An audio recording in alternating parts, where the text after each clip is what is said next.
দেশের বাইরে যায়।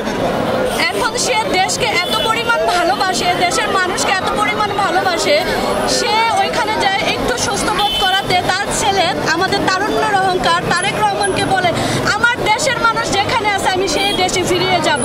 এই হলো আমাদের নেত্রী, এই হলো আপোষহীন নেত্রী। দেখেন এখানে আমি আপনাকে দুইটা কথা বলতে চাই, দুইজন আমাদের দেশে কিন্তু নেত্রী ছিলেন। একজনকে তকমা দিল কি খুনি ফ্যাসিস্ট হাসিনা, যাকে এই বাংলার মাটি এই বাংলার মানুষ এই জনগণ তাকে জুতা পিটা করে বাংলাদেশ থেকে বিতাড়িত করে দিয়েছে।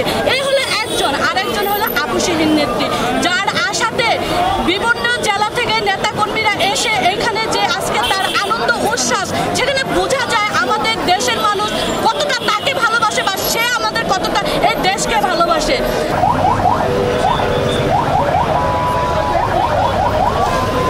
আজকে যে এতদিন পরে এই বাংলাদেশ মনে হচ্ছে যে আবারও স্বাধীন হচ্ছে, আমাদের নেত্রী দীর্ঘদিন চিকিৎসার পর এই বাংলাদেশে আসছে, এটা আমাদের জন্য অনেক আনন্দের। বিএনপির প্রতিটা নেতাকর্মীর মাঝে যে নতুন উদ্দীপনা সৃষ্টি হয়েছে, নতুনভাবে দলকে সাজিয়ে আমরা নির্বাচনমুখী একটি নির্দেশনা পাবো, সেই আশ্বাস রেখে আজকে আমরা প্রত্যন্ত অঞ্চল থেকে ঢাকা শহর সহ সারা বাংলাদেশের প্রত্যন্ত অঞ্চল থেকে আমরা এখানে নেতাকর্মীরা জড়ো হয়েছি। আমাদের নেত্রী, আমাদের মা,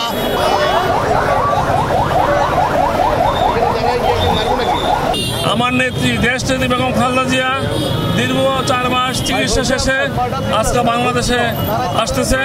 পুরো বাংলাদেশের জনগণ, ঢাকা মহানগর উত্তর বিএনপি সহ আমরা ওনাকে অভ্যর্থনা দেওয়ার জন্য প্রস্তুত আছি।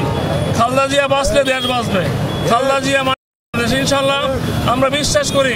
খালেদা জিয়া এবং তার সুযোগ্য সন্তান আমাদের ভারপ্রাপ্ত চেয়ারম্যান তারেক রহমানের নেতৃত্বে আগামীতে যে নির্বাচন হতে যাচ্ছে, সেই নির্বাচনের মাধ্যমে বাংলাদেশের সকল জনগণ অংশগ্রহণের মাধ্যমে বিপুল ভোটের মাধ্যমে ইনশাল্লাহ বিএনপি ক্ষমতা আসবে আমরা বিশ্বাস করি।